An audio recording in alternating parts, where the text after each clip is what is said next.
Oh, there we go. There we fucking go!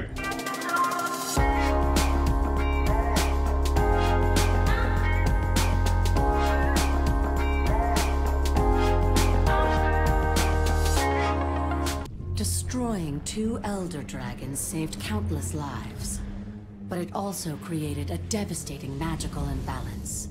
Unique energy spectrums from the dead dragons surged across the globe. The world's magic devolved into chaos as the unbound dragon power spread and merged into dangerous new forms. New enemies appeared to exploit the crisis.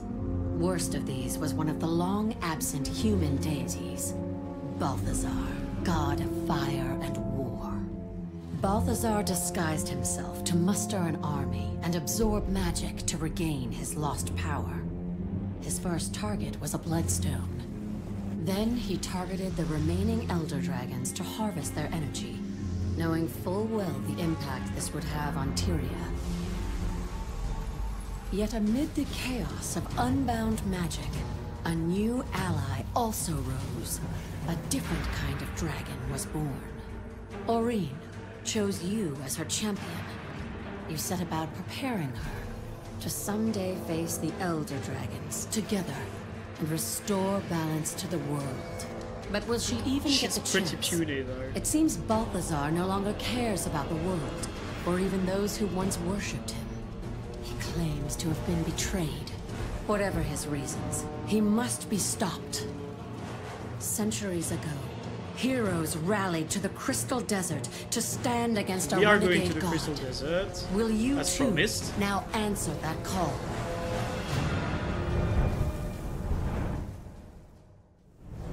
Hello everyone, and thank you for joining us today as we announce the next expansion for Guild Wars 2. Those of you who have been following us this past year know that we've been all about delivering a steady stream of quality new content. We shipped a full season of Living World, 6 episodes with 6 new open world zones, plus new fractals and raids, it's actually pre-recorded. PvP and world versus world updates, Jeez. legendary weapons and armor, and more. Well, we're not letting up the pace. We've designed the next expansion to slot in seamlessly, starting right from where we left off in last week's season finale, and leading right to the premiere of Season 4, all with no breaks in content delivery. So today, as we announce the new expansion, keep in mind that this also kicks off another season of live content. Another cool thing about Guild Wars 2 expansions is that they're easy to get into. They don't invalidate existing rewards, they don't invalidate existing content. New players can join the game and enjoy the same content as everyone else. That's a big deal. So last time we announced an expansion, we talked about all the things we were doing to make that vision a reality. Reworking some game systems and adding new forms of character progression, things like that. But that's not what we're here to talk about today. This new expansion is all about content. At the end of the last expansion, we killed a second Elder Dragon. That victory saved the mortal races, but at a steep cost to the world. Into this chaos, a new adversary has come. We thought that the human gods had left Tyria, but one of them is walking among us. Balthazar, the god of fire and war. He's building his forces, he should have been voiced by Terry Crews. Hell-bent on killing Elder Dragons. If the gods really abandoned Tyria, why has one of them returned? Why did he disguise himself and absorb the power of a bloodstone? What's his plan? Today we'll reveal where we're going next with the story of Tyria. We'll travel to a long-lost land, and we'll introduce some fun new ways to play the game. Let's take a sneak peek. So that's the part that starts to interest us. They said that there will be no Commander, downtime there's for something content. I have to tell you. 2 to 3 months I went for the into the Expac. mists after That my should be the sword, reads. but I found something else.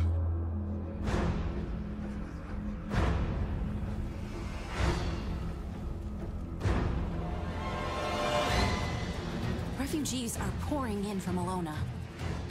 If he kills an Elder Dragon, Tyria will never recover.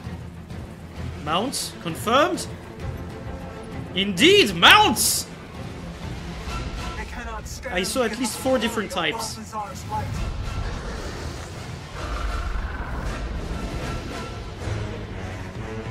you right this wrong?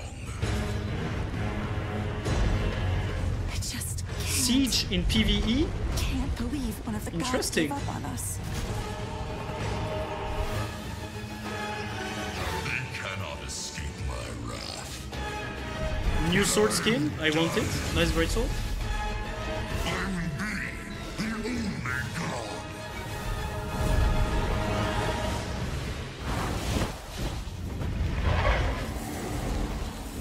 Path of Fire as expected. The next expansion for Guild Wars 2, Path of Fire. Path of Fire continues the story right where we left off, tracking Balthazar as he hunts an Elder Dragon. We're adventuring into the Crystal Desert for the first time since the original Guild Wars. This is the same Crystal Desert where the friendly dragon Glint once lived. The same Crystal Desert where humans once went to commune with their gods. It's been cut off from the outside world for 250 years, and now it's time to return. Path of Fire contains 5 new open-world zones. So They're more than huge. HOT. These are the largest zones we've ever shipped. And because there's so much land to cover, this is the perfect time to introduce mounts. The Raptor, the Springer, the Skimmer, and the Jackal. As Each said, mount 4 has types. its own unique movement ability, and you can use these abilities to explore every nook and cranny of the desert. We're also introducing 9 new elite specializations that will evolve your profession with all new tactics And we should get a combat reveal abilities for to master. these on the upcoming weeks These are the on the core website. features of Path of Fire. We'll talk a bit about each of these today, and then we'll tell you how and when you can play all this for yourself. That's exactly what we want to know. In Path of Fire, we were returning back to the Crystal Desert and to Northern Alona. We wanted to go back to a place that means a lot to players and has history for the franchise, but we wanted to look at something that is now fresh. We should go to the armory. That's The what last Zadroji is time likely to we be. visited the Crystal Desert was in Guild Wars Nightfall. I That haven't was played Guild Wars 250 years ago, so a lot has changed in that time. There are iconic locations and landmarks that will be very recognizable for players who are familiar with the Guild Wars franchise, but at the same time, we're building the lore and the story in such a way that if you weren't there for the beginning, it's absolutely fine. We're going to help bring you along for this ride. There's a crisis going on in Alona, in an area that we have not been back to in 250 years. Path of Fire starts with reports that Balthazar has been wreaking havoc in the desert. Balthazar is the human god of war and fire. Last we had heard that the gods had kind of stepped away from Tyria. 42k Human viewers. players have been worshipping him since Guild Wars 1. But then he shows up and he's not benevolent, right? He has his own goals and he clearly doesn't care about who gets harmed in the way. Everyone in Alona has the exact same questions. Why are the gods walking amongst us? Does this mean the gods are coming back? We don't know what he hopes to achieve at this point, and that's what you and everyone in the region is trying to figure out. Maybe we'll meet Cloud another Joko god has who's going to risen help into us power. against He has Balthazar. brought with him an army That's of undead, low-key and he what has they're saying. totally warped the culture that is there. The civilians believe that he is the rightful ruler. He is the rightful king. How is this region dealing with these crises? What different powers are taking advantage of the scenario? How are they trying to solve it? And how can you as the player try to help? It's already this volatile mix of different forces in the region. One of the first factions you're going to encounter are the Forged, Balthazar's army. Living armor created only to serve Balthazar. They're ruthless and they're just dedicated to achieving his goals. Another faction that Kind you're of going like to the be Mordrums. seeing Lots of is models the being Awakened, reused if you've the paid army attention. of the ruler of the land, Palawajoku.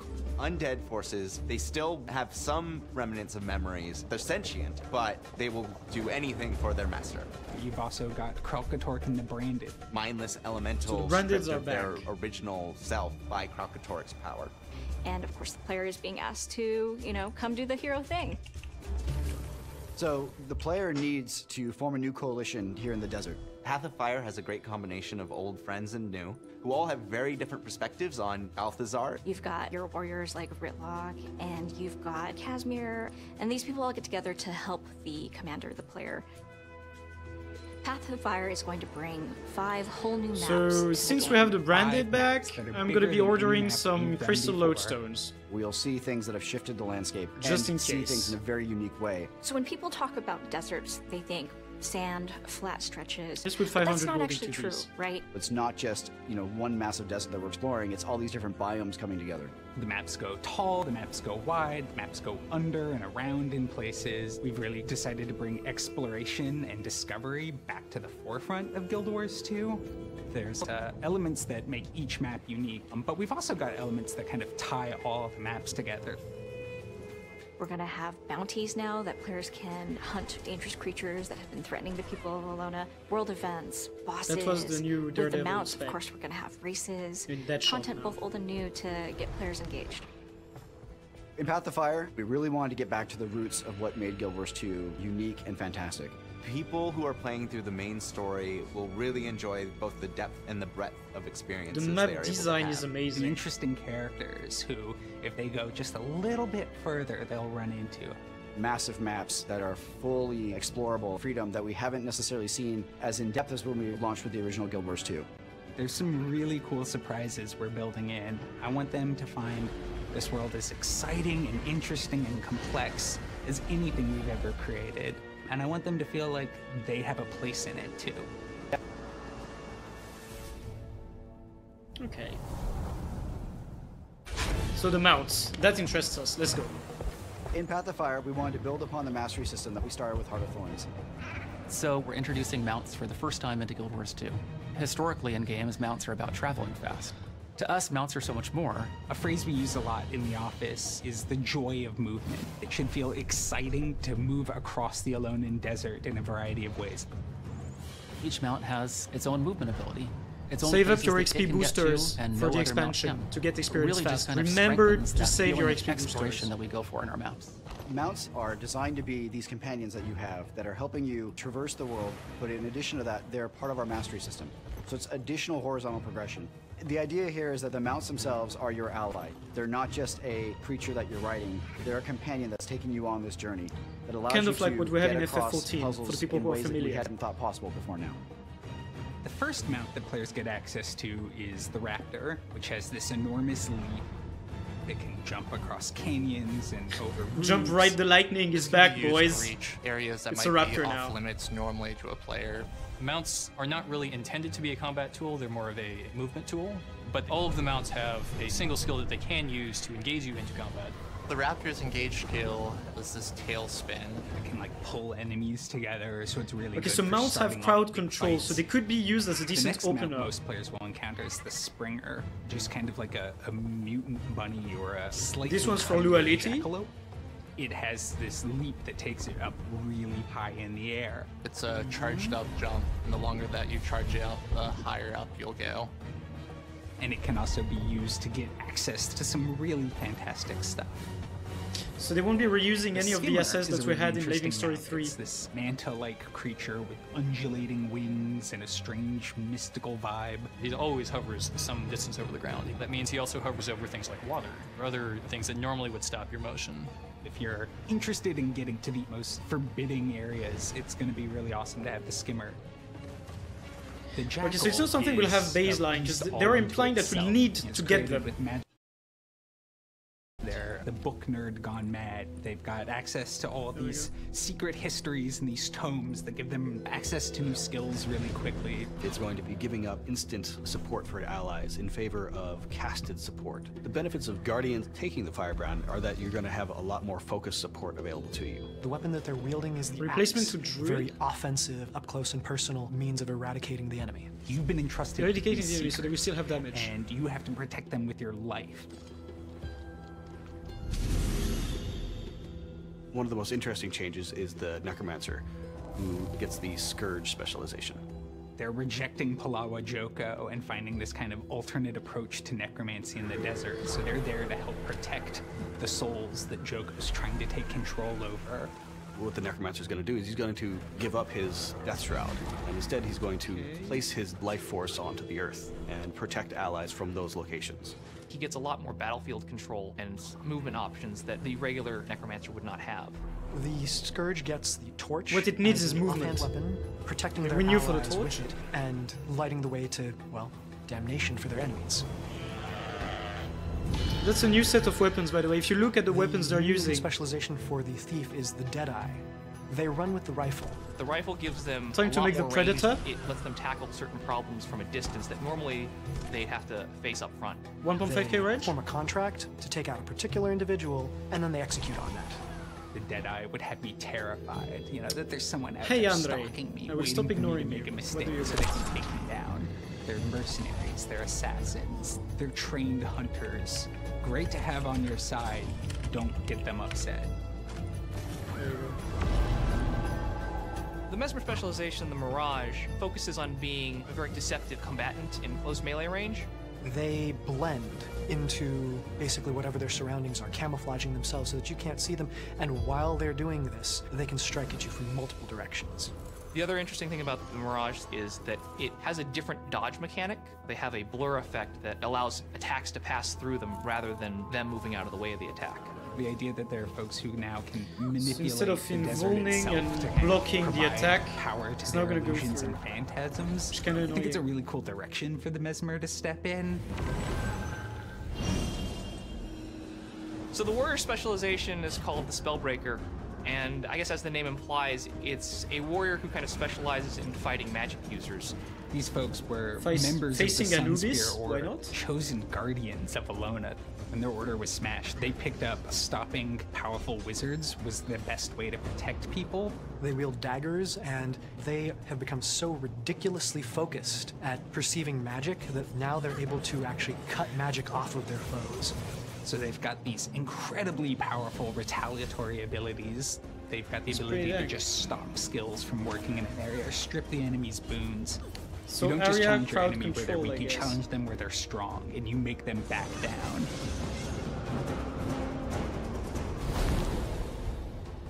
The Weaver is an elementalist. Oh, who that's has a decided skin that we've they been are waiting going to for a specialize while. in the desert in It was supposed to be wielding shipped without a multiple thorn, so attunements maybe at we're once. getting it now. Elementalists normally cycle through their magic one after the other. Fargate, but the open up. Weaver is The combining name of that sword. them and creating these new elements out of the two, this kind of hybrid magic.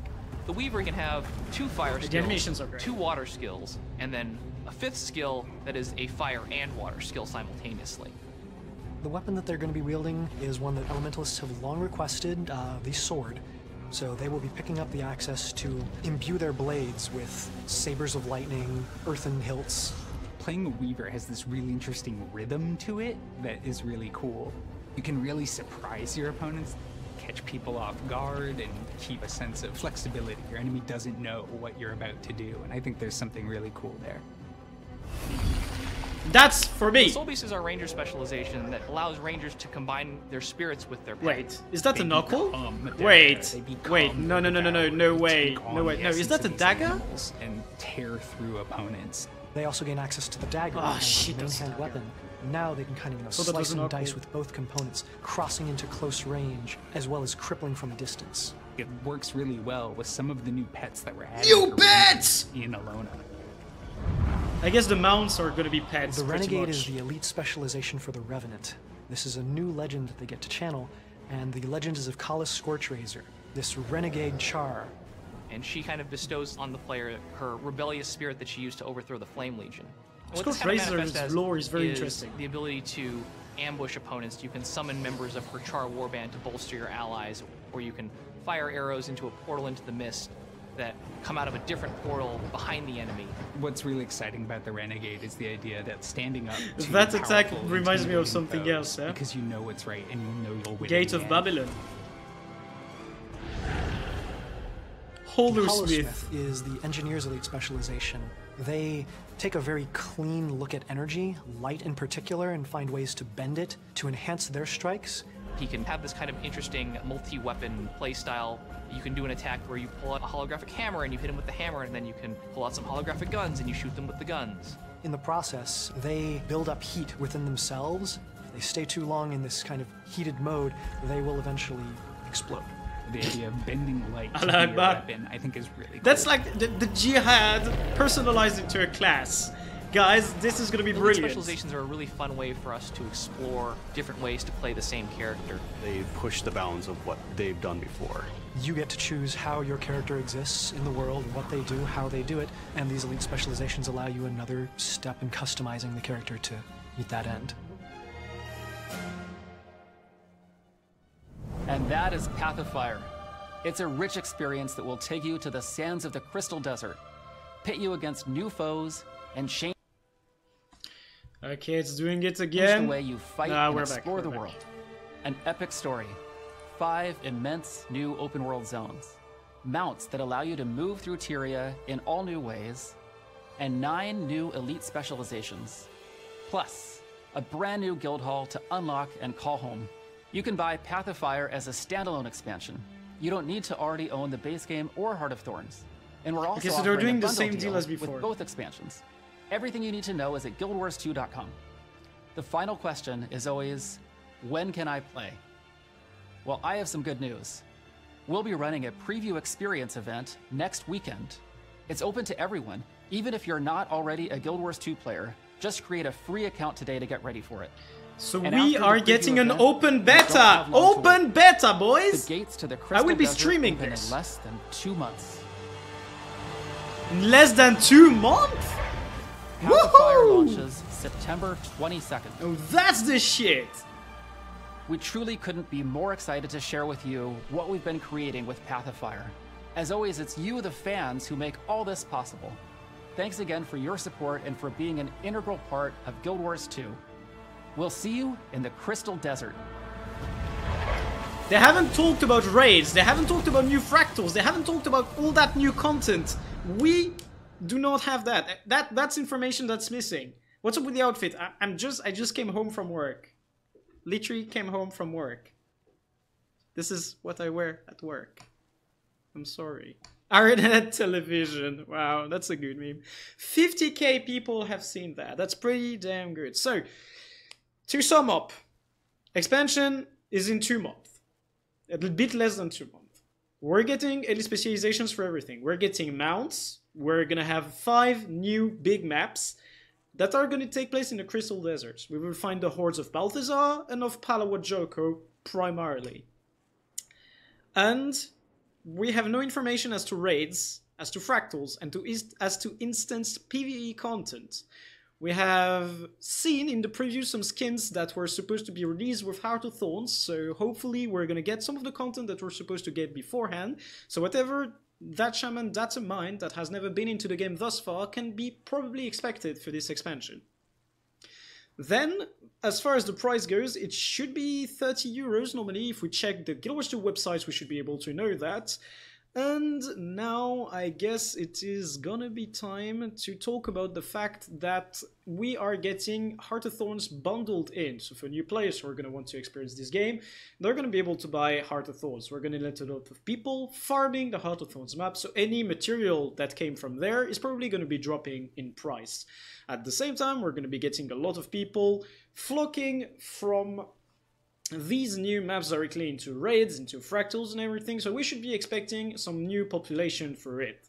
Heart of Thorns is most probably going to end up being free, so if you want to pick up an alt account to raid on, I guess it is going to be possible, and at the moment I would not advise putting any money towards buying a new copy of Heart of Thorns. I guess I have pretty much gone over everything of that. Speaking of the mounts, we have seen that we are supposed to get all 4 of the new mounts by ourselves into the actual game, and that what we will be getting from the Jet stores are probably going to be new skins for said mounts. We are getting to the second part of the show. Okay, so that's the Wooden Potatoes X Bogota preview. Well, I mean, aftermath.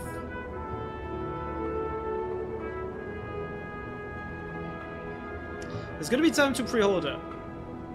Sadly, I am not a partner. I do not have a code for you guys to pre-order from me. So I would like to take this occasion to ask you guys to kindly make a move. There is this other YouTuber and streamer called MMO Winks. He is making very good content and he is a very nice guy, and I'm pretty sure he could use the money. So if you're gonna buy from a partner and you don't know which partner you want to buy from yet, that could be an idea. So just getting the word out from my boy Inks. And do I want to stick around for the post-show with Wooden Potatoes?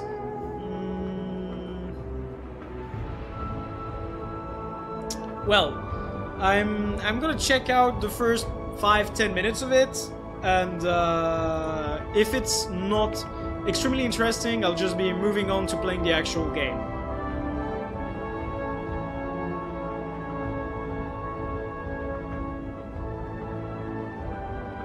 How are you meant to sleep? Well, Flick, I'm sorry for you, but this was a lot of hype.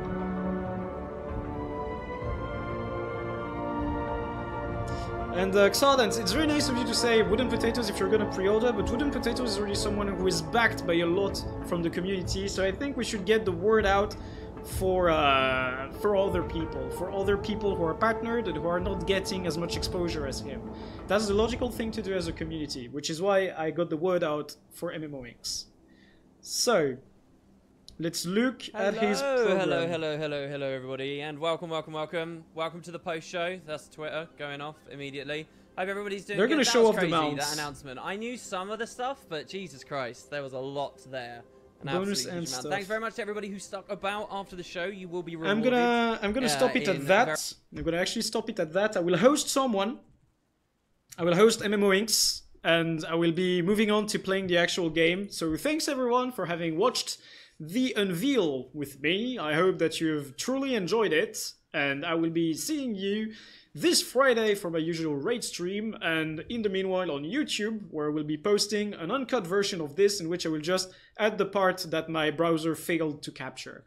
Until then, I wish every single one of you guys to have a lot of fun, and make sure to buy the new expansion from a partner link. Ciao.